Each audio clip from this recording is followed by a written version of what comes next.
Queridos amigos, buenas tardes. Hoy 5 de julio del 2023 damos inicio a nuestra sesión número 72 de lectura y estudio del libro de Urantia versión 2021, última revisión. En esta oportunidad vamos a continuar con el documento 41, los aspectos físicos del universo local. Esperamos terminarlo en esta sesión. Bien, como siempre empezamos con una oración que en esta oportunidad nos la va a ofrecer Ketty. Muy bien. Amado Padre Celestial, te damos gracias por permitirnos estar reunidos nuevamente en torno a tu revelación. Permítenos expandir nuestra mente y discernimiento para comprender tu mensaje de vida. Te pedimos por todo el mundo, Padre, por quienes padecen una enfermedad o necesidad económica. Te pedimos por la unión de las familias y esto y más cosas que guardamos en el corazón.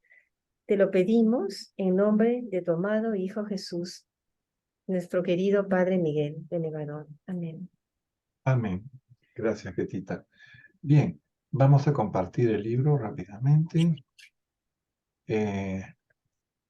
La semana pasada llegamos a terminar el numeral por la sección número 4. Y antes de entrar a la sección 5, quería mostrarles este cuadrito que encontré. Este es un resumen de la evolución de las estrellas, ¿no? ¿Cuál es la historia natural o la vida de una estrella? Las estrellas nacen de las nebulosas.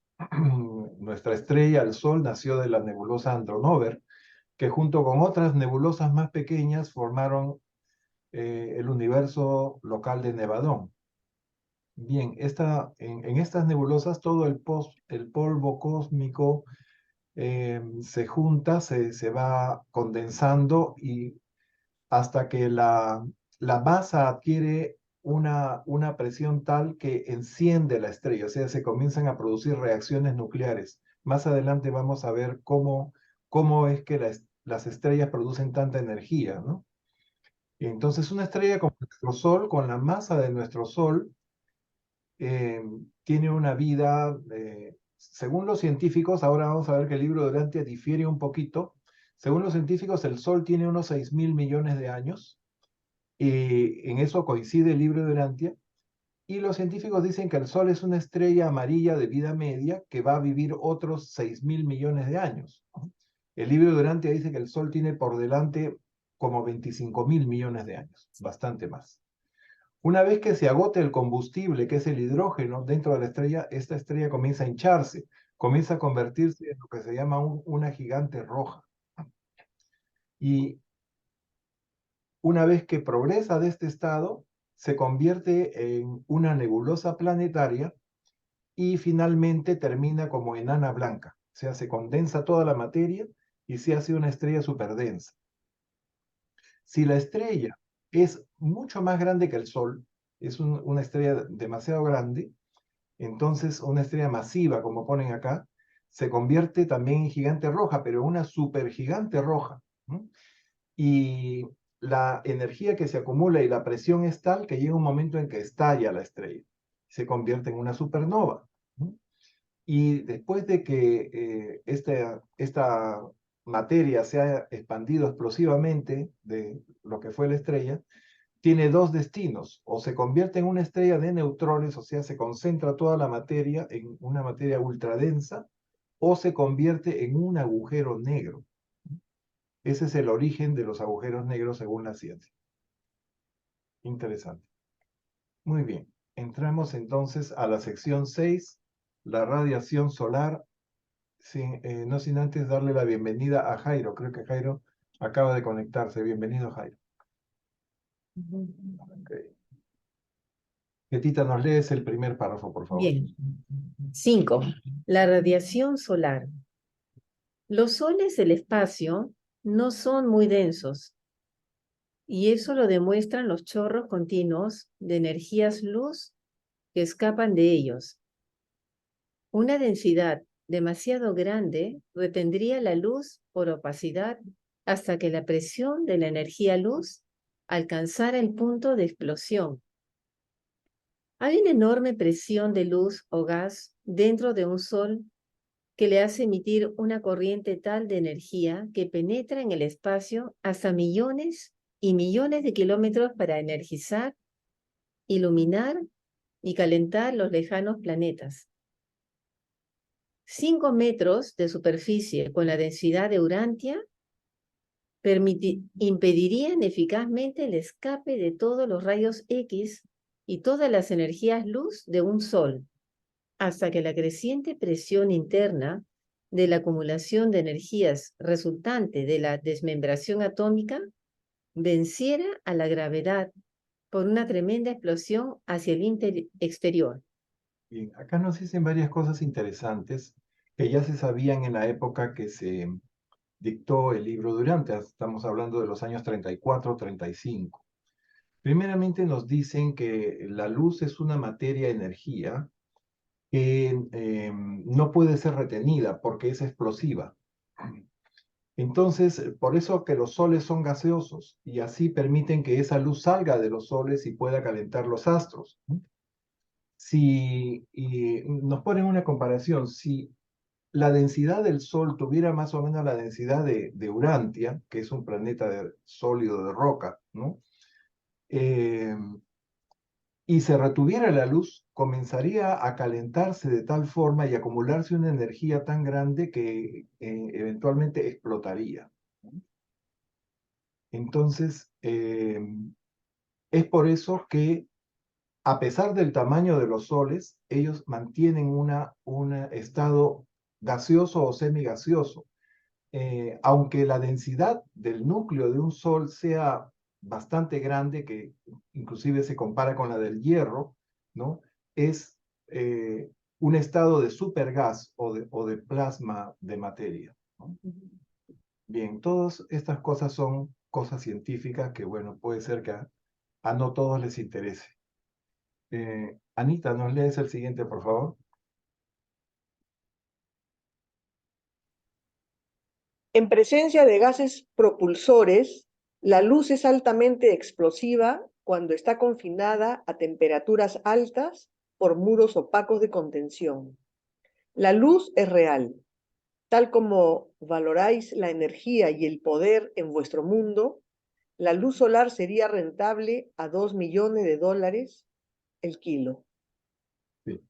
Bien, aquí dicen, he leído esta parte, este párrafo en inglés y hablan de libras, obviamente, y hablan de medio millón la libra.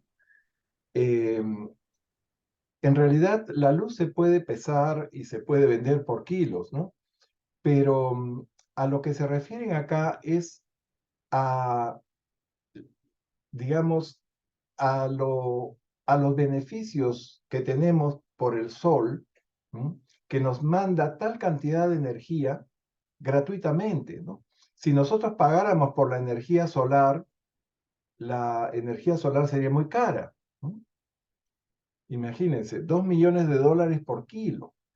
Y esto sucede en cada rayo de sol, puede, puede venir esa cantidad de energía y tendríamos que pagar por ella, ¿no? Es un dato curioso que nos da el arcángel que revela este documento, ¿no? Y termina con el siguiente párrafo, Anita, porque era muy cortito el anterior. El interior de vuestro Sol es un inmenso generador de rayos X. Los soles se sostienen desde dentro por el bombardeo incesante de estas poderosas emanaciones. ¿Sí? Los rayos X son la energía electromagnética que está por arriba de los rayos ultravioletas, ¿no? Ahora vamos a ver un poquito más en detalle eso, más adelante. Renato, ¿nos lees el siguiente, por favor? Un electrón iluminado por los rayos X necesita más de medio millón de años para abrirse camino desde el centro mismo de un sol de tipo medio hasta la superficie solar. A partir de ahí empieza su aventura en el espacio, tal vez para calentar un planeta habitado, para ser captado por un meteoro, para participar en el nacimiento de un átomo, para ser atraído por una isla oscura del espacio altamente cargada, o para terminar su vuelo espacial, cayendo finalmente en la superficie de un sol similar al de su origen. Es curioso que hablen acá de una aventura, ¿no? O sea, los electrones que se liberan junto con los fotones y toda la energía solar para, digamos, viajar por el espacio, pueden tener distintos destinos. Pueden ser captados por un planeta como Urantia y calentarse con esa energía.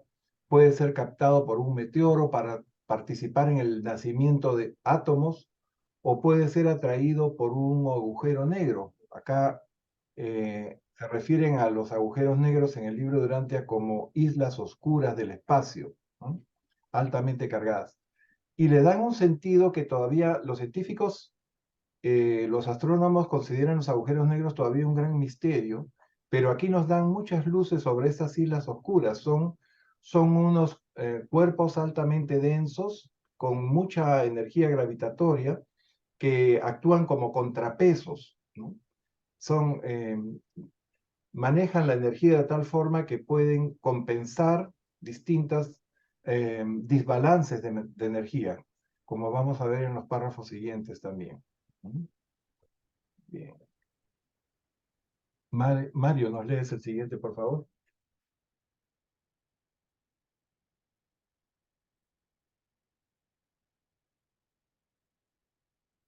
Parece que Mario ha tenido que salir. Miriam. El micro de Vamos al Mario, siguiente. seguramente, no sé. Los rayos X del interior de un sol cargan a unos electrones ya muy calentados y agitados con suficiente energía para propulsarlos a través del espacio, superar la multitud de influencias obstaculizadoras de la materia intermedia y, a pesar de las atracciones divergentes de la gravedad, continuar hasta la lejana esfera de sistemas remotos. La gran energía de velocidad requerida para escapar a la sujeción de la gravedad de un sol es suficiente para asegurar que el rayo de sol seguirá su viaje sin perder velocidad hasta encontrarse con masas considerables de materia, con lo cual se transforma rápidamente en calor con la liberación de otras energías. Entonces, acá nos explican que son los rayos X que están en el núcleo de los soles los que impulsan, ¿no?, los electrones y el calor solar de estas reacciones atómicas para que calienten los astros que circulan o que orbitan alrededor del Sol. Bien. Miriam, José Luis, ¿nos lee, por favor? La energía, ya sea como luz o bajo otras formas, se desplaza en línea recta en su vuelo por el espacio. Las partículas provistas de existencia material atraviesan el espacio como una descarga de fusilería. Avanzan en línea o procesión recta e ininterrumpida, excepto cuando actúan sobre ellas fuerzas superiores y porque obedecen siempre a la atracción de la gravedad lineal inherente a las masas materiales y a la presencia de la gravedad circular de la isla del paraíso. Bien. Aquí nos hablan de la naturaleza corpuscular de la energía, ¿no? Es lo que actualmente postula la física cuántica, ¿no? Que la energía se transmite en cantidades fijas o cuantos de energía, ¿no?, y que dependiendo de influencias externas puede comportarse como una onda o puede comportarse como una partícula que viaja en línea recta, ¿no? Esto es interesante, un poco difícil de comprender, pero vamos a ver si en los párrafos siguientes nos dan un poco más de luces sobre este asunto. Jairo, ¿nos puedes leer el siguiente párrafo, por favor? Escribió que no tiene audio. Oh, ya. Ketita, adelante. Disculpa, Jairo. Bueno, 4157. Puede parecer que la energía solar se propaga en ondas, pero eso se debe a la acción de diversas influencias coexistentes. Una forma dada de energía organizada no avanza en ondas, sino en línea recta. La presencia de una segunda o tercera forma de energía fuerza puede hacer que la corriente observada parezca moverse en formación ondulada, igual que en una tormenta cegadora acompañada de fuerte viento.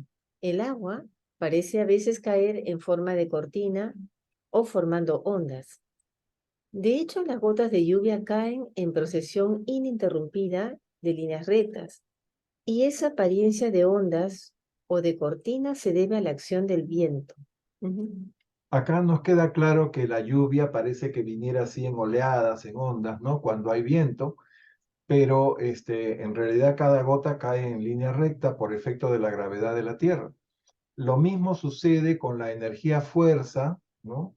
Que parece moverse en forma ondulatoria cuando la observamos bajo ciertas condiciones, pero bajo otras condiciones se comporta como partículas que viajan en línea recta a la velocidad de la luz. Bien, parece que Jairo ya se conectó nuevamente. Gracias, Jairo, por volver. Anita, nos lees el siguiente el último párrafo de esta sección.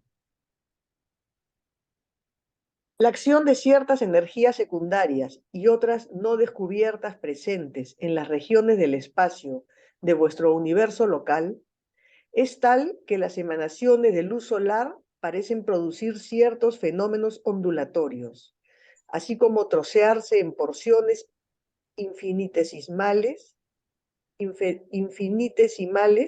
de longitud y peso determinados. Y eso es exactamente lo que sucede desde un punto de vista práctico. No podéis esperar llegar a comprender mejor el comportamiento de la luz hasta que no tengáis un concepto más claro de la interacción y la interrelación de las varias fuerzas, espacio y energías solares que operan en las regiones del espacio de Nevadón. Vuestra presente confusión se debe también a que captáis de forma incompleta este problema en el que están involucradas actividades interasociadas del control personal y no personal del universo maestro, las presencias, las actuaciones y la coordinación del actor conjunto y el absoluto no cualificado. O sea que va a ser difícil comprender a fondo la naturaleza de la luz, ¿no? Cuando Newton estudió la luz, los fenómenos, él consideró, cuando usó su prisma y descompuso la luz, ¿no? En esos trozos, como dice, pues puede trocear en porciones infinitesimales de longitud de onda. Cada longitud de onda emite un color distinto y a través del prisma de Newton él pudo ver que la luz solar blanca estaba compuesta de 7 colores. Y entonces hasta ahí todos los científicos, toda la comunidad científica aceptó que la luz eran ondas y que también eso explicaba los fenómenos de reflexión y de refracción. Pero cuando vino Einstein y la teoría de la relatividad, comenzó a cambiar ese concepto. Y con la física cuántica ya se ha demostrado que la luz es una energía que se transporta, ¿no? Los fotones son partículas en cantidades fijas llamadas quantum. Bien. Acaba de conectarse Fernando. Fernando, bienvenido a la sesión. Ok, pasamos a la sección 6 de este documento. Le toca a Renato. Adelante, Renato. El calcio, el vagabundo del espacio. A la hora de descifrar los fenómenos espectrales, se debe recordar que el espacio no está vacío, que la luz al atravesar el espacio es modificada a veces ligeramente por las diversas formas de materia y energía que circulan por todo el espacio organizado. Algunas de las líneas que indican materia desconocida y que aparecen en el espectro de vuestro Sol se deben a modificaciones de elementos bien conocidos que flotan por todo el espacio hecho añicos. Víctimas atómicas de encarnizados encuentros entre elementos solares. Entre estos desechos errantes que pululan por el espacio, destaca el sodio y el calcio. Bien. Acá nos van a hablar de dos elementos importantísimos que salen del Sol, llegan a los planetas y contribuyen a la estructura, a la composición de estos planetas, ¿no? El principal de ellos es el calcio. El calcio es el elemento básico en todo lo que es la roca de las cortezas planetarias. Todos son silicatos o carbonatos en donde interviene el calcio, el estroncio, el bario o el radio, que son los llamados metales alcalino-térreos, ¿no? Bien.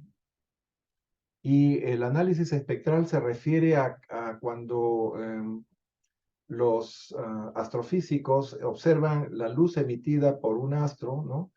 Y usan un prisma como el que usó Newton para descomponer la luz solar, ven que cada elemento tiene su propio espectro, tiene sus propios colores y también unas bandas oscuras que corresponden a ciertos fenómenos atómicos que han tratado de presentarlos acá como elementos, dicen, que se han hecho añicos, como probablemente corresponden a ciertas partículas subatómicas, ¿no? que producen esas bandas en el espectro.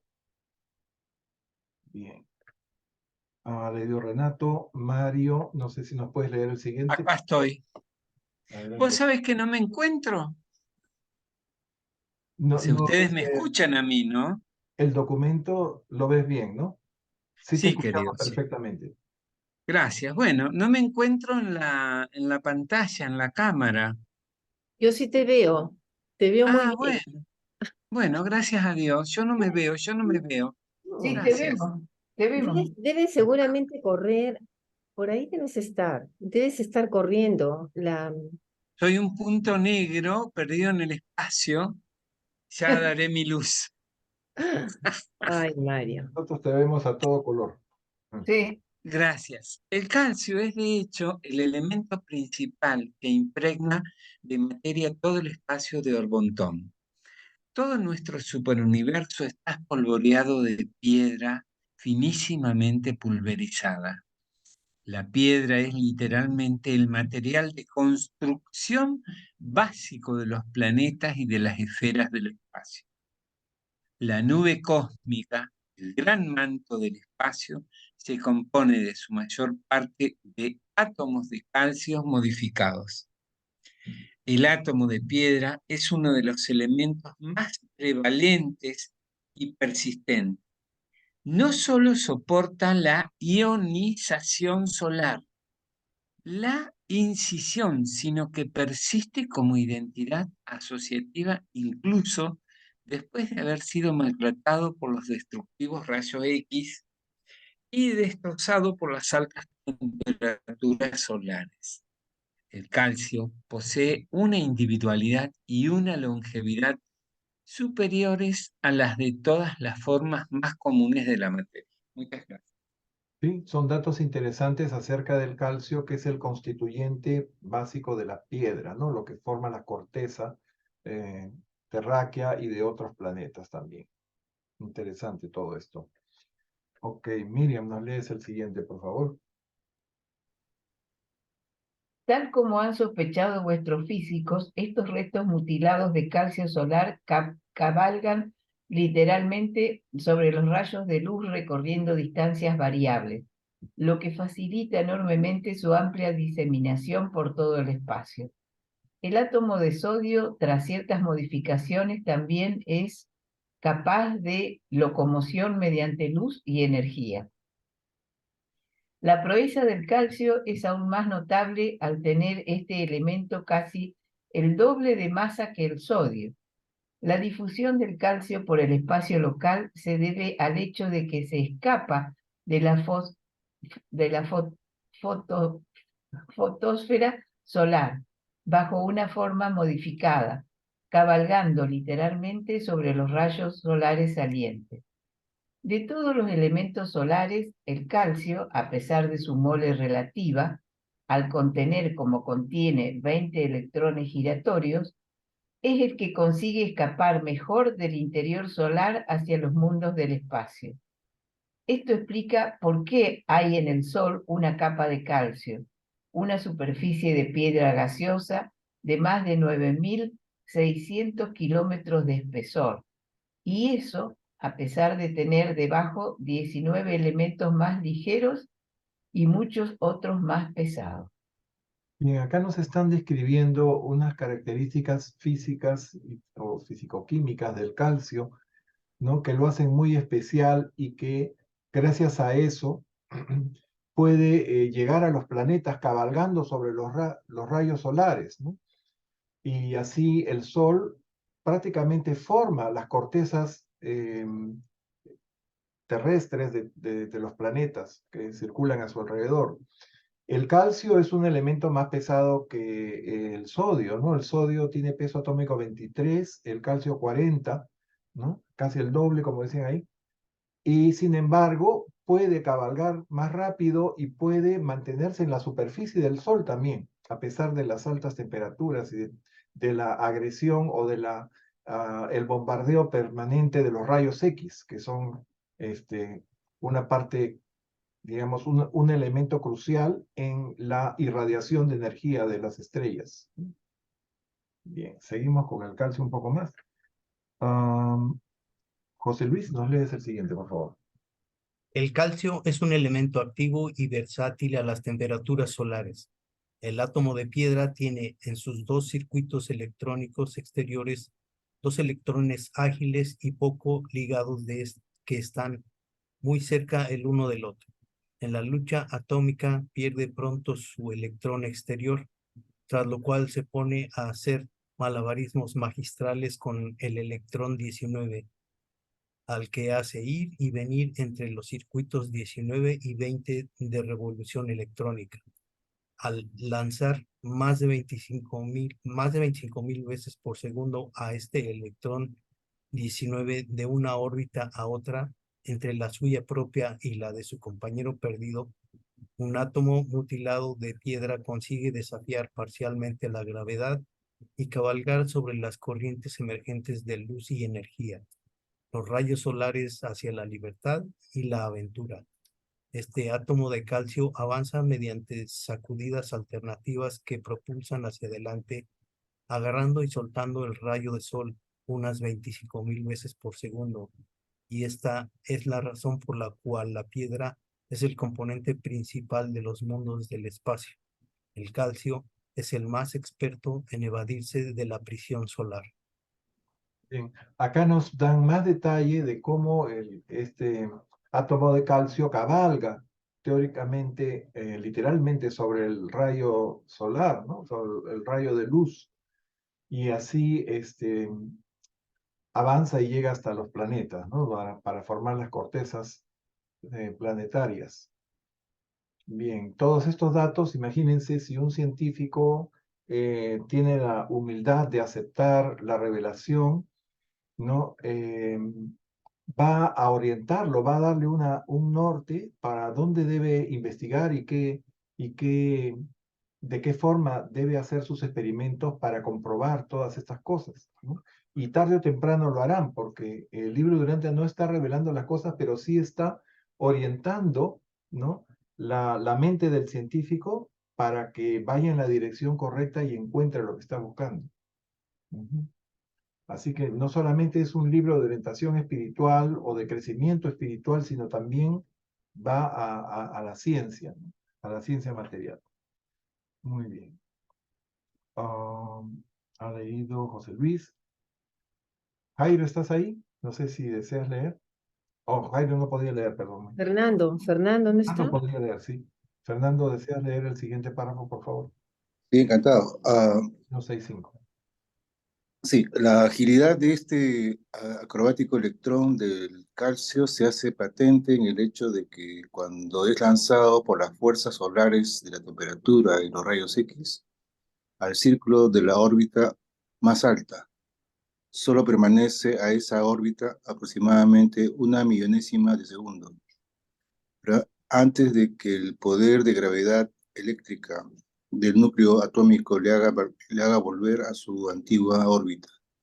Es capaz de completar 1.000.000 de revoluciones alrededor del centro atómico. Wow. Ujú. Todos son datos científicos interesantes, ¿no? Que, Bien. bueno, Si les interesa, yo les puedo mandar una serie de sitios web donde pueden leer acerca de todas estas cosas, ¿no? De teoría atómica, de física cuántica, en fin. Vamos a avanzar esta parte que está un poquito árida. Ok, Ketty, ¿nos lees el siguiente? A ver. 4166. Vuestro Sol se ha desprendido de una parte considerable de su calcio, pues perdió enormes cantidades durante las erupciones convulsivas a raíz de la formación del sistema solar. Gran parte del calcio solar está ahora en la corteza exterior del Sol. Calcio Sol. Oh, así es, eso están repitiendo un poco lo que ya habían dicho. Anita, ¿nos lees el siguiente? El último párrafo de este numeral.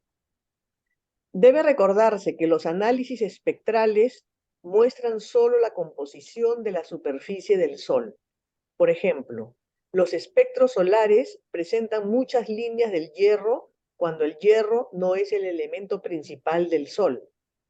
Este fenómeno se debe casi por completo a la temperatura presente de la superficie del Sol, algo inferior a 3.300 grados centígrados. Una temperatura muy favorable al registro del espectro del hierro. También este es un dato técnico, ¿no? Que debido a que la temperatura de 3.300 grados de la superficie del Sol es favorable para poder detectar el hierro en los análisis espectrográficos, en los análisis espectrales, es que se puede ver que hay presencia de hierro en el espectro.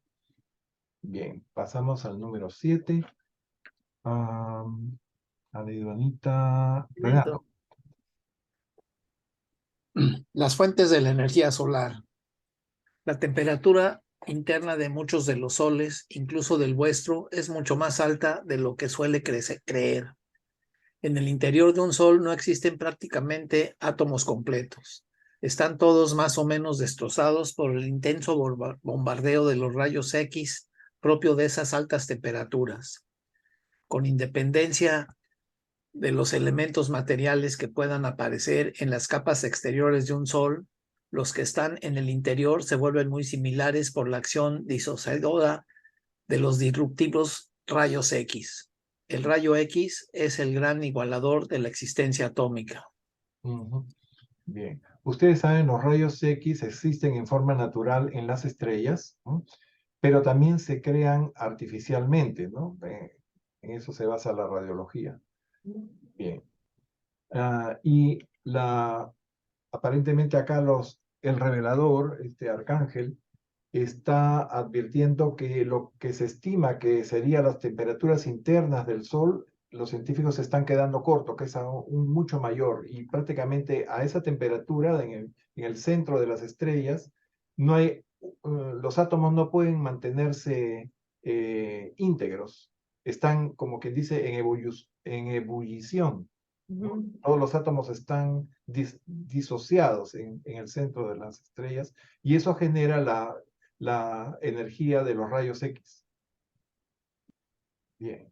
Renato, Mario Aníbal, nos lees el siguiente, por favor. La temperatura de la superficie de vuestro Sol es de casi 3.300 grados, pero aumenta rápidamente hacia el interior hasta alcanzar la increíble magnitud de unos 19.400.000 grados en las regiones centrales. Todas estas temperaturas corresponden a vuestra escala Celsius. Eso equivale más o menos, en el libro en inglés está como 25 millones de grados Fahrenheit. Bien. ¡Qué bárbaro! Sí, ¿quién puede imaginar esa temperatura, no? Miriam, nos lees el siguiente y todos los ítems que vienen a continuación. Bien, todos estos fenómenos suponen un La enorme... temperatura. La temperatura de... Perdón, ya tienes razón. No, Entra ahí. Yo estoy mal. Todos estos fenómenos suponen un enorme gasto de energía. Estas son las fuentes de energía solar en orden de importancia. Primero, la aniquilación de átomos y al final de electrones. Segundo, la transmutación de elementos, incluido el grupo radioactivo de energías así liberadas. Tercero, la acumulación y transmisión de ciertas energías espacio universales. Cuarto, la materia del espacio y los meteoros que se precipitan sin cesar dentro de los soles resplandecientes. Quinto, la contracción solar. El enfriamiento y la consiguiente contracción de un sol produce una energía y un calor a veces mayores que los proporcionados por la materia del espacio. Sexto, la acción de la gravedad a altas temperaturas transforma cierto poder hecho circuito en energías radiantes. Séptimo, la luz y otras materias recapturadas que son atraídas de vuelta al Sol después de haber salido de él, junto con otras energías de origen extrasolar. Ok, hasta ahí nomás. Bien, entonces acá nos mencionan en orden de importancia, dice 7 formas como los soles pueden producir tal gasto de energía, ¿no? Y la principal de todas es la llamada aniquilación de átomos. O sea, el Sol funciona como un gran reactor atómico. Sus átomos de helio se fusionan sus átomos de hidrógeno se fusionan para formar helio. Y eso produce una inmensa cantidad de energía, ¿no? También hay transmutación de elementos, se forman prácticamente todos los elementos de la tabla periódica, ¿eh? Y hay obviamente elementos radioactivos que también emiten una gran cantidad de energía. En tercer lugar, hay acumulación y transmisión de energías del espacio que son captadas por el Sol. Hay materia del espacio en forma de meteoros que se precipitan permanentemente sobre el Sol y eso también genera energía. También hay una contracción y una expansión de la masa total de la estrella que al contraerse hay como un enfriamiento, ¿no? Y al expanderse hay generación de calor y eso también es una de las fuentes de energía solar. También la acción de la gravedad a altas temperaturas transforma cierto poder en energías radiantes. La luz de materias recapturadas que son atraídas de vuelta al Sol, o sea, la misma luz solar, ustedes han visto las protuberancias solares, ¿no? Cómo se desprende una cantidad de materia ígnea que es recapturada por el Sol y básicamente esas son, y otras materias recapturadas, esas son las formas como las estrellas pueden producir tal cantidad de energía. Ok. José Luis, es el siguiente. Un manto regulador de gases calientes, a veces a millones de grados de temperatura, envuelve los soles, estabiliza la pérdida de calor e impide cualquier fluctuación peligrosa en la disipación del calor. Durante la vida activa de un sol, la temperatura interna es de 19.400.000 grados. Permanece casi constante con total independencia de la caída progresiva de la temperatura externa. Ok, o sea que a medida que el Sol se va desgastando, como quien dice, va consumiendo su combustible, hay un manto regulador que hace que la temperatura interior, que es la que genera, ¿no?, todas las reacciones atómicas, se mantenga en esos 19.400.000 grados Celsius. Bien, no sé si esto ya lo conocen los astrónomos, los científicos o astrofísicos, pero es un dato interesante que ponen acá. Jairo... Fernando, Fernando. Tocaría.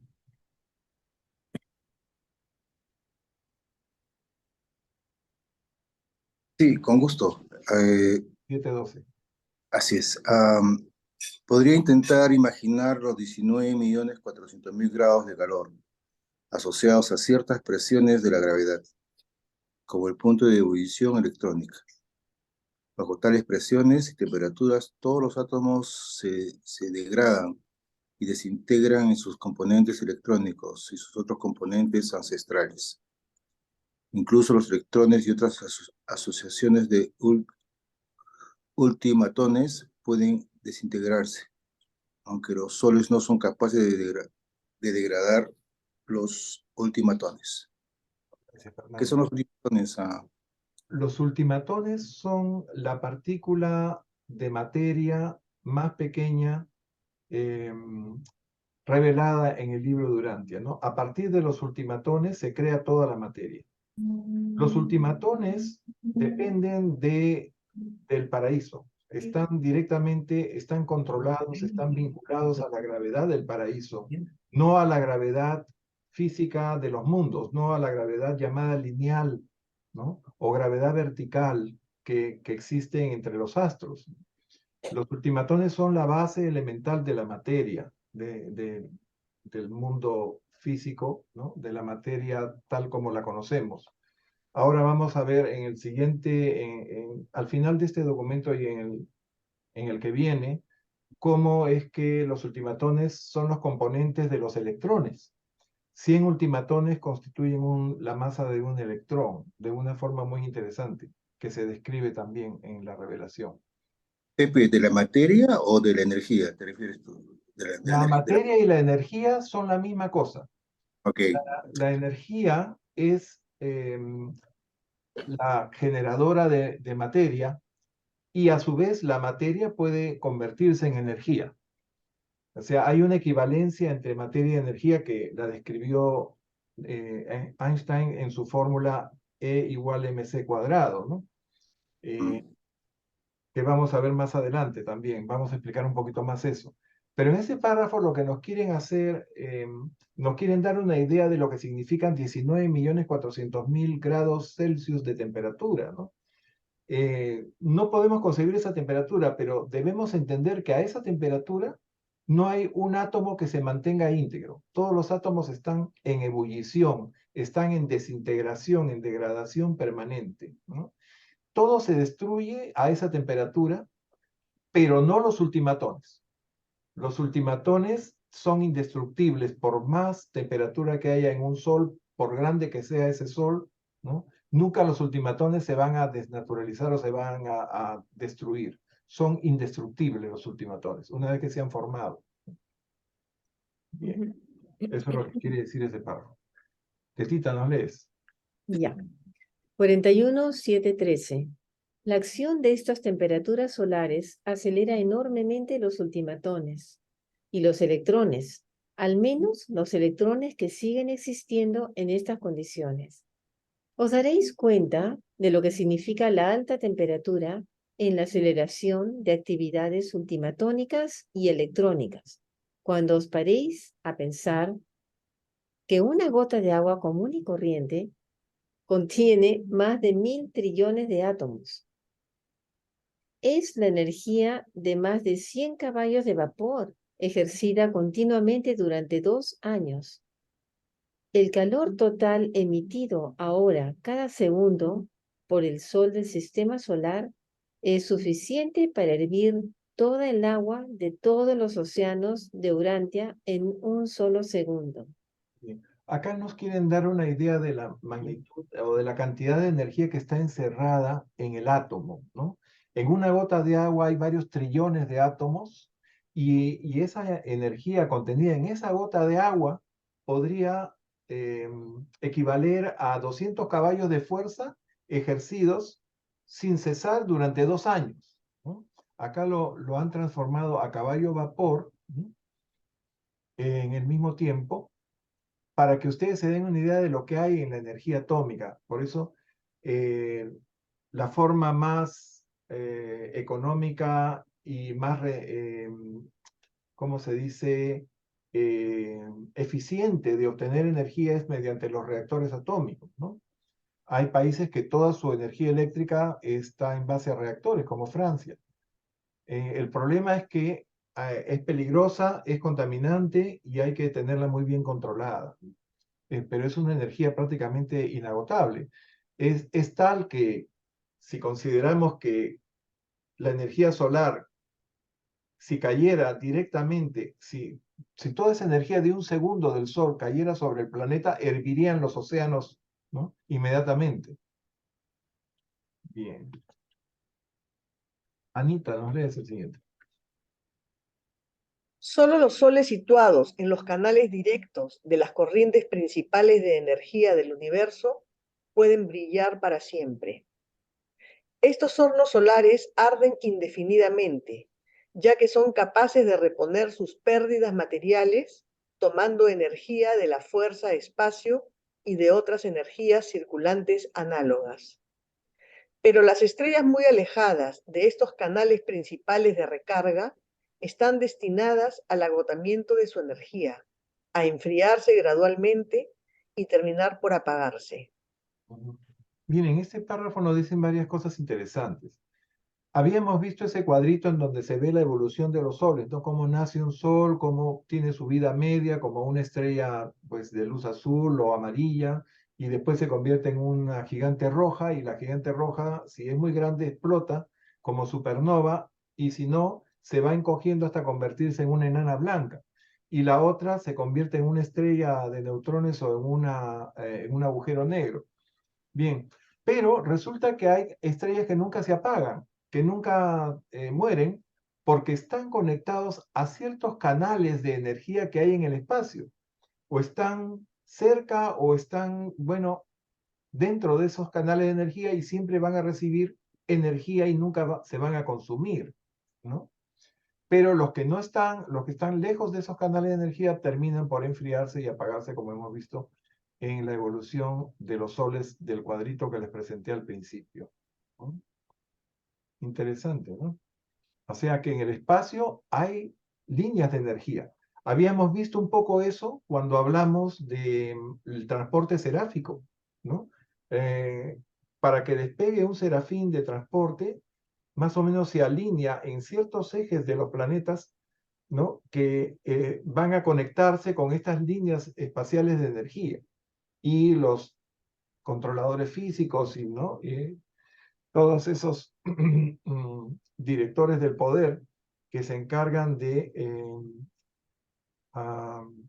arreglar todo para que ese serafín salga 3 veces la velocidad de la luz, ¿no? Disparado.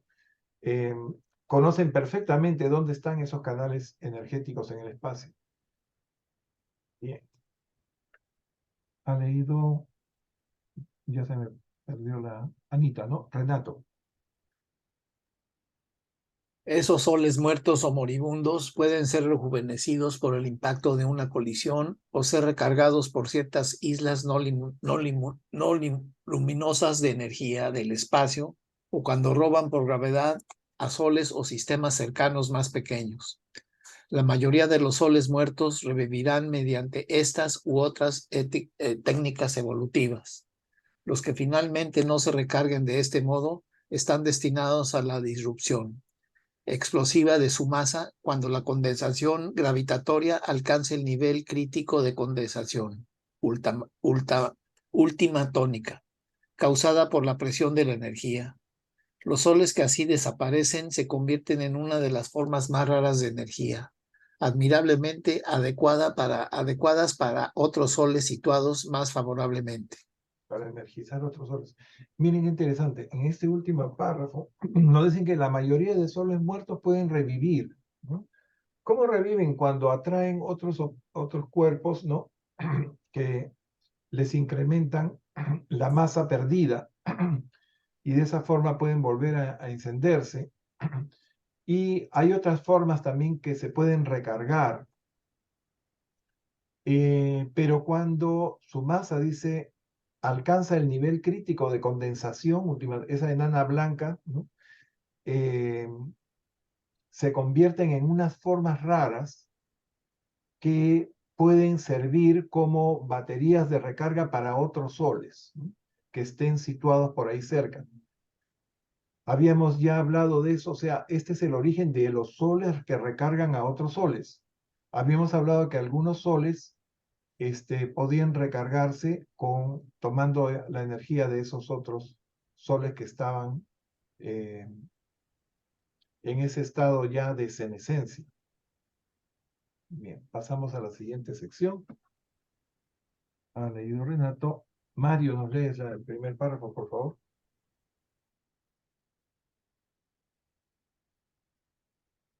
Mario, parece que... Sí, acá estoy. Ok. Estaba las reacciones de la energía solar. En aquellos soles que están encircuitados en los canales de energía-espacio, la energía solar se libera mediante varias cadenas complejas de reacción nuclear, la más común de las cuales es la reacción hidrógeno-carbono-helio. En esta metamorfosis, carbono actúa como catalizador de energía, puesto que no sufre ningún cambio efectivo en este proceso de conversión del hidrógeno en helio. Bajo ciertas condiciones de alta temperatura, el hidrógeno penetra los núcleos del carbono, puesto que el carbono no puede contener más que 4 de estos protones. Alcanza este estado de saturación, comienza a emitir protones tan rápidamente como llegan los nuevos. En esta reacción, las partículas entrantes de hidrógeno salen como átomos de helio. Gracias. Bien, gracias, Mario. Acá están describiendo cómo es esa reacción atómica que se llama fusión, ¿no? Hay dos formas de generar energía atómica. Por fisión de uranio, por ejemplo, como la bomba de Hiroshima, era una bomba de fisión, eh, o por fusión. O sea, dos átomos de hidrógeno se juntan para formar uno de helio, ¿no? Teniendo el carbono como catalizador. Un catalizador es un elemento que favorece la reacción, pero que no interviene en ella, ¿no? Tampoco se consume en ella. Y ese es el combustible de las estrellas, es el hidrógeno, y a medida que el hidrógeno se va convirtiendo en helio, la estrella va agotando su combustible. Eso lo dicen más adelante. Miren, nos lee, por favor.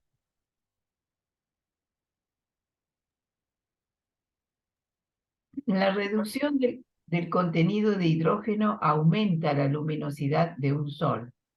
En los soles destinados a apagarse, la cima de la luminosidad se alcanza en el punto de agotamiento del hidrógeno.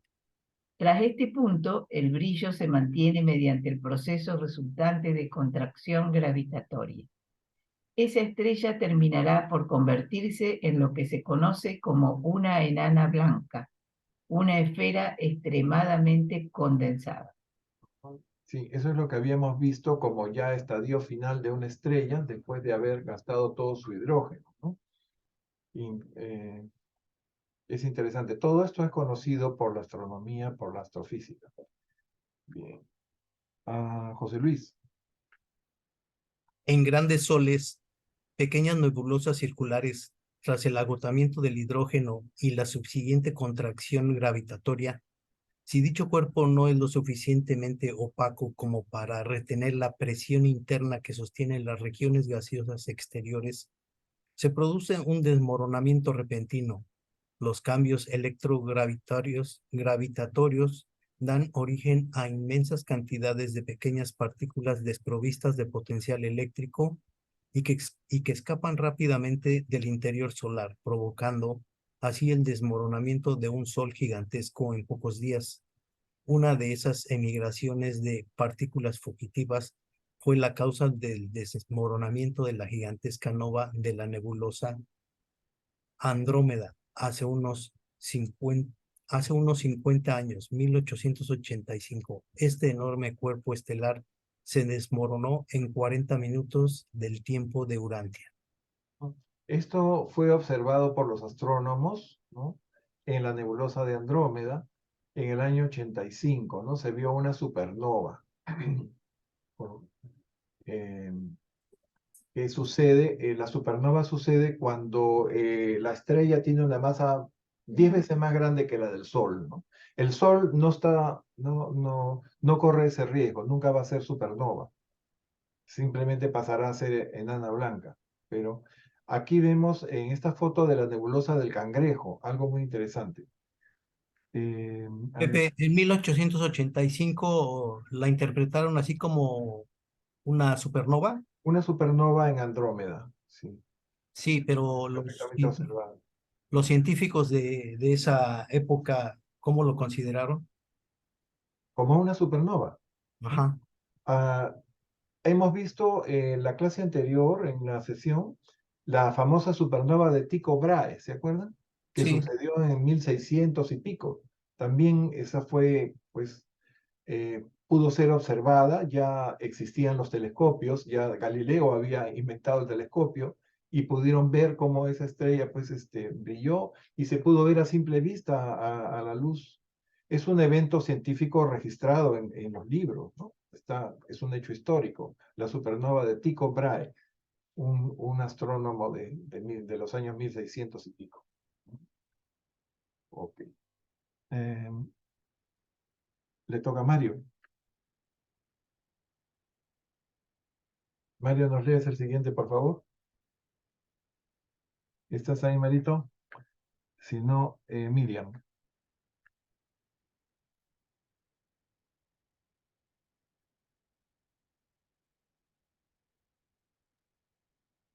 Miriam. Por lo general, esta vasta extrusión de materia continúa existiendo en forma de extensas nubes de gases nebulares alrededor del Sol residual que se enfría. Todo esto explica el origen de muchos tipos de nebulosas irregulares, como la nebulosa del Cangrejo, que tuvo su origen hace unos 900 años y muestra todavía su esfera madre como una estrella solitaria cerca del centro de esta masa nebular irregular.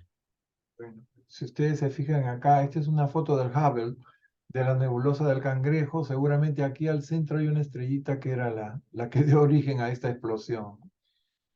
Increíble.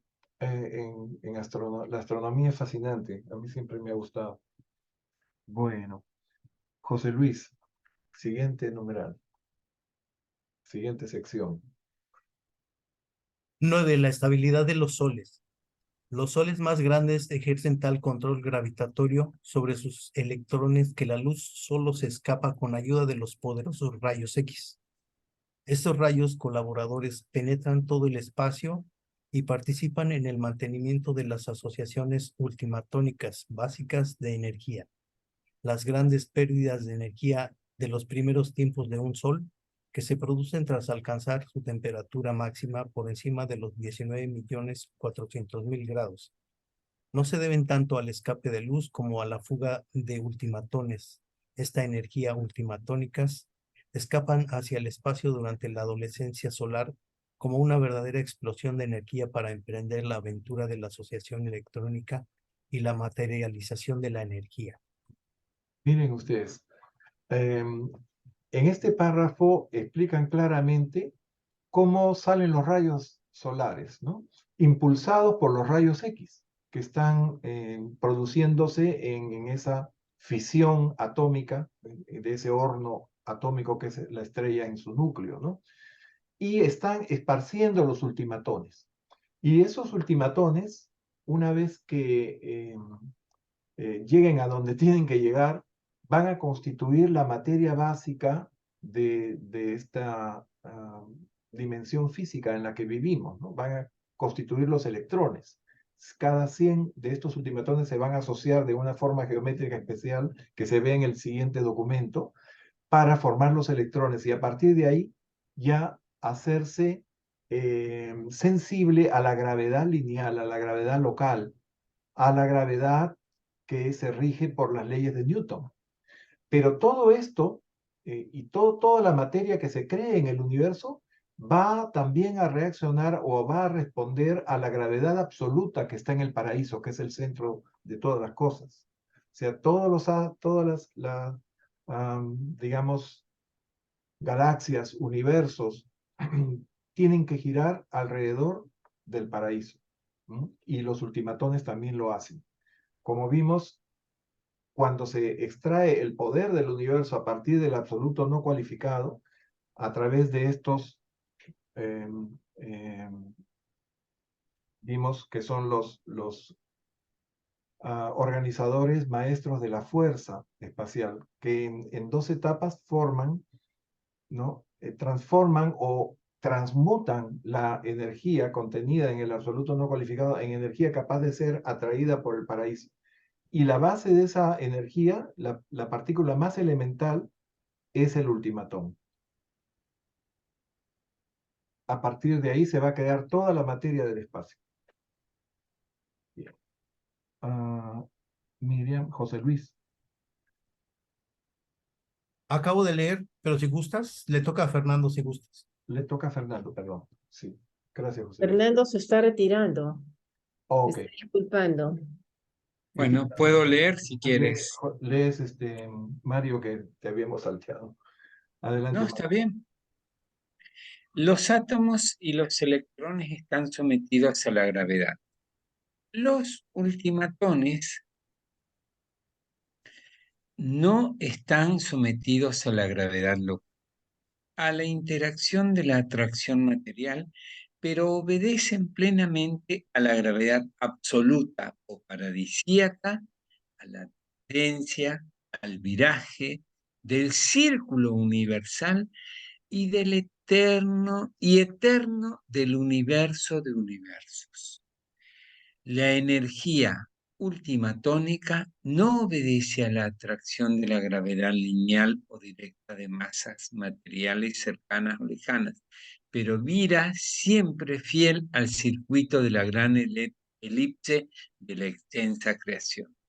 Gracias. El ultimatón solamente es independiente completamente de la gravedad lineal, solamente responde a la gravedad del paraíso, está controlado por el paraíso, ¿ok? Pero cuando forma parte de un electrón, entonces ya pasa a ser atraído por la gravedad local, ¿no? Pero un ultimatón solo, independiente, nunca es atraído por la gravedad lineal. Es así que puede distribuirse, ¿no? Uniformemente por todo el espacio. ¿Mm? Si no, sería atrapado por otros astros, ¿no? Y no es así. El ultimatón solo responde a la gravedad absoluta del paraíso. Y solamente cuando está conformando electrones responde a la gravedad local o gravedad lineal. Es interesante eso. Muy bien. Le tocaría a Ketty. Dame la vuelta. 4193.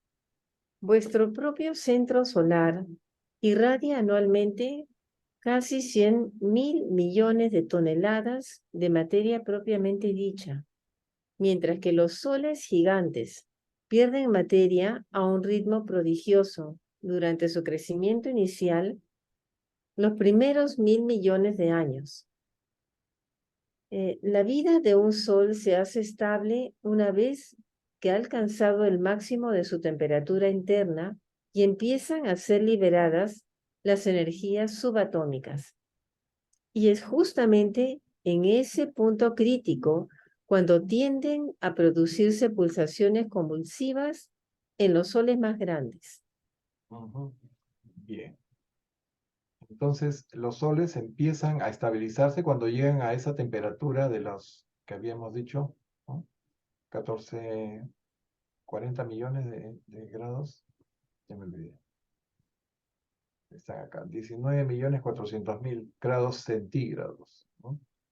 O 25 millones Fahrenheit. Bastante, claro. Bien, y a partir de ahí comienzan a enviar ultimatones por el espacio. O sea, las estrellas son un factor importante para crear materia, ¿no? La realidad física. Anita, es el siguiente, por favor. Los átomos y los electrones están sometidos a la gravedad. Los ultimatones no están sometidos a la gravedad local, a la interacción de la atracción material, pero obedecen plenamente a la gravedad absoluta o paradisíaca, a la tendencia, al viraje del círculo universal y eterno del universo de universos.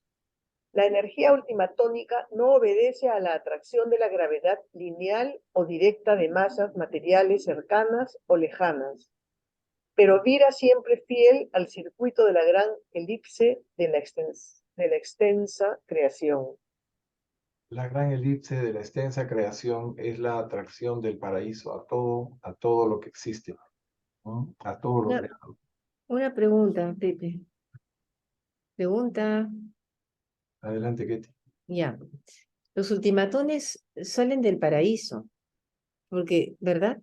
Porque en alguna parte, en un párrafo anterior, se está hablando de una estrella. Entonces, ¿salen del paraíso o de las estrellas?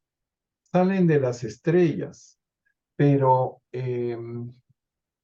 a ver, Dios dice que son un estado primordial de la materia, que va a crear todo tipo de materia en diferentes escalas de existencia, ¿no? Cuando forman electrones, forman la materia tangible de claro, la realidad física en la cual vivimos, ¿no? claro. Espacio temporal. Pero también son componentes de otro tipo de materia. Pero espérate un ratito, o sea, cosa que quiero entender bien. ¿Las estrellas liberan los ultimatones? Los O sea, lo que yo ultimatones, voy, porque ahí por ahí leemos que no obedecen a la gravedad. Y a donde van pueden dispararse a cualquier parte del universo, y en cualquier parte del universo pueden empezar a formar materia, los mismos ultimatones, porque ya se agrupan y forman electrones, ¿verdad? ujú, ujú, Y son 100, creo, por ahí leí que eran 100 los por que electrón, forman por cada cada electrón. electrón. Sí. Ahí está mi duda, porque Por supuesto, es tienes toda solamente la razón. el No, paraíso. no la forman los soles. Los ultimatones no son formados en los soles. Mm, ya, ok. Ujú. Los ultimatones están formando parte de los electrones que conforman los átomos de helio, o de hidrógeno. El átomo de hidrógeno es un protón y un electrón, ¿verdad? Si hay un electrón en el átomo de helio, hay 100 ultimatones en ese electrón. Pero sí, ya. Cuando el átomo se desintegran los electrones, pero no los ultimatones. Y, Pucha, y- mucha y a ciencia. esa temperatura que hierven los átomos en el centro del Sol, se expulsan ultimatones, ¿no? Pero obviamente el ultimatón se crea a otro nivel, ¿no? No precisamente dentro de los soles. Más bien dentro de los soles el Sol actúa como un esparcidor de ultimatones, como un difusor de ultimatones, al desintegrar los átomos y los electrones, Ya ¿no? entiendo. Ahora sí. Sí, tiene que Gracias, ser así. Bien. gracias. Y vamos adelantándonos un poco, pero hay diferentes tipos de materia, ¿no? La materia de más baja vibración es la que tenemos en nuestra realidad física, pero los cuerpos espirituales también tienen materia, tienen una base material. O sea, La materia y el espíritu son correspondientes y siempre existen, ¿no? Así como la pero, materia morontial. o sea que los ultimatones también componen los cuerpos de los espíritus. También forman parte de ese tipo de materia. ¿Mm? Bien. Hay varias, en el siguiente documento se va a hablar de eso, hay las octavas, ¿no?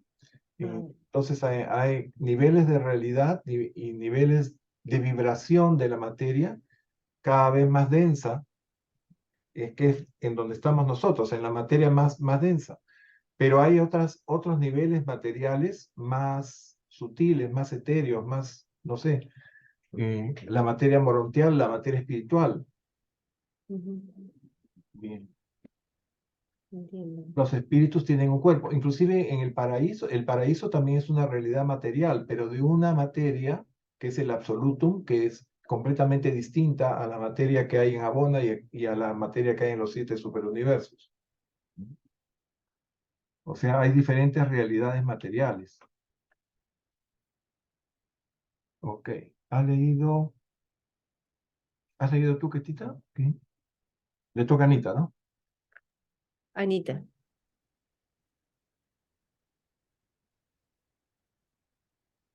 Yo acabo de leer. ¿Me leí la mitad? ¿Tú leíste? Ah, sí, No. ya se me confusionó. Las convulsiones, decía, de los soles jóvenes, sí. Esto es interesante también. Ah, Renato. Está La bien. estabilidad de los soles depende por completo del equilibrio entre gravedad y calor. Presiones enormes contrapesadas por temperaturas inimaginables. La elasticidad del gas interior de los soles sostiene las capas de materiales variados que los recubren, y cuando la gravedad y el calor están en equilibrio, el peso de los materiales exteriores iguala exactamente la presión de la temperatura de los gases interiores subyacentes. En muchas de las estrellas más jóvenes, una condensación gravitatoria continuada produce temperaturas internas en constante aumento, y a medida que el calor interior sube, la presión interior de los vientos de supergas producida por los rayos X se hace tan grande que, en conexión con el movimiento centrífugo, el Sol empieza a lanzar sus capas exteriores al espacio para compensar el desequilibrio entre gravedad y calor. Aparentemente están describiendo cómo el Sol se desprende de materia para formar los planetas que van a orbitar alrededor de él, ¿no? Cómo lanza capas exteriores al espacio, con el fin de equilibrarse. O sea, el Sol está en un estado pulsátil y comienza a botar materia. A eso se refiere ese párrafo. Bien. Mario Aníbal, ¿nos lees el siguiente, por favor? Mario, ¿estás ahí? Quizá ha tenido que... Acá estamos. Adelante, Mario. Vuestro propio Sol ha alcanzado hace ya mucho tiempo un equilibrio relativo de sus ciclos de expansión y de contracción. Esas perturbaciones que producen las gigantescas pulsaciones de muchas de las estrellas más jóvenes. Vuestro Sol ha cumplido ya 6.000 millones de años. En el momento presente está en su periodo de mayor eficiencia y seguirá brillando con la misma estabilidad durante más de 25.000 millones de años. Después pasará probablemente por un periodo de declive parcialmente eficiente tan largo como la suma de sus periodos conjuntos de juventud y de funcionamiento estabilizado. Gracias. Miren ustedes. Entonces el Sol ha cumplido 6.000 millones de años y tiene por delante 25.000 millones más. Bien. Vamos al último numeral de este documento. Miriam, por favor. Número 10. 10. El origen de los mundos habitados. Algunas de las estrellas variables que se encuentran en o cerca del estado de máxima pulsación están dando origen a sistemas subsidiarios, muchos de los cuales serán a la larga muy parecidos a vuestro propio Sol y los planetas que giran a su alrededor. Vuestro Sol estaba justamente en ese estado de pulsación intensa cuando se le acercó el masivo sistema de Angona, y la superficie exterior del Sol empezó a arrojar verdaderos ríos, láminas continuas de materia. Esto continuó con violencia creciente hasta el punto de máximo acercamiento, en cuyo momento se alcanzó el límite de la Presión. el límite de la cohesión solar y fue vomitado un inmenso pináculo de materia. El antecesor de vuestro sistema solar en circunstancias similares, el máximo acercamiento del cuerpo atrayente, extrae a veces planetas enteros e incluso hasta la cuarta o la tercera parte de un Sol. Estas extrusiones mayores forman ciertos tipos peculiares de mundos envueltos en nubes, esferas muy parecidas a Júpiter y a Saturno. Miren, acá explican una cosa interesantísima sobre el origen del sistema solar. Normalmente la estrella en su etapa de pulsaciones, ¿no? Inestable, arroja materia para compensar y estabilizarse, y esa materia va a formar sus planetas, ¿no? Su sistema solar. Pero en el caso de nuestro Sol, resulta que pasó otra estrella masiva, ¿no? Angona. Y Angona no chocó con el Sol, pero sí le arrancó porciones de materia inmensa, como los planetas Júpiter y Saturno, ¿no?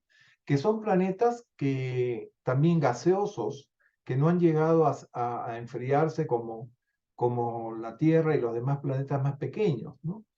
Entonces, esa característica de nuestro sistema solar con unos planetas gigantescos como Saturno y Júpiter, ¿no? Eh, es muy original. No se parece a otros sistemas que tienen un sistema planetario un poco más uniforme, más regular. No hay esas diferencias tan bruscas como estos planetas gigantescos de nuestro sistema solar. Bien. José Luis. Sin embargo, la mayoría de los sistemas solares ha tenido un origen totalmente diferente al vuestro. Y esto es cierto incluso para los que se produjeron por la técnica de la marea gravitatoria. Pero con independencia de la técnica prevalente de construcción de mundos, la gravedad produce siempre una creación del tipo del sistema solar, es decir, un sol central o una isla oscura, con planetas, satélites, subsatélites y meteoros. Entonces, acá nos dicen que todos los sistemas solares, todos los sistemas de estrellas, todos los sistemas planetarios con una estrella simple o doble en su centro, ¿no? Tienen pues órbitas planetarias. En el caso de nuestro sistema se produjeron dos planetas gigantescos por el tema de la colisión con Angona, pero todos los planetas tienen están destinados a tener sus familias planetarias girando a su alrededor. Bien. Renato ha leído José Luis. Fernando ya no está. Ketita, damos la vuelta. A ver. 41.10.3. Los aspectos físicos de cada mundo están determinados en gran medida por su modo de origen, su situación astronómica y su entorno físico. La edad, el tamaño, el ritmo de evolución y la velocidad a través del espacio son también factores determinantes.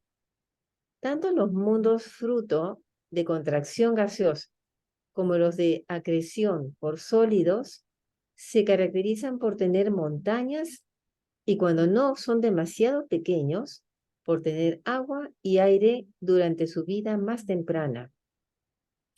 Los mundos resultantes de escisiones de masa fundida o de colisiones parecen a veces de grandes cadenas, Los mundos resultantes de escisiones de masa fundida o de colisiones carecen a veces de grandes cadenas montañosas. Bien, acá nos están hablando de cómo se forman planetas diferentes, ¿no? Algunos con montañas, otros sin montañas. Generalmente son masas gaseosas que se contraen, que captan elementos sólidos como los meteoros, en fin, y se van constituyendo y se van enfriando, ¿no? Como sucedió con Urantia, con nuestro planeta. Otros que se forman por acreción de sólidos, ¿no? Como nuestro planeta tiene montañas, pero cuando se formaron como escisiones de masa fundida que colisionaron y constituyeron la esfera planetaria, esas carecen de cadenas montañosas. Interesante todo esto. Ajá. Anita, ¿ves? Durante las primeras edades de todos estos mundos nuevos, son frecuentes los terremotos, y todos ellos se caracterizan por grandes perturbaciones físicas.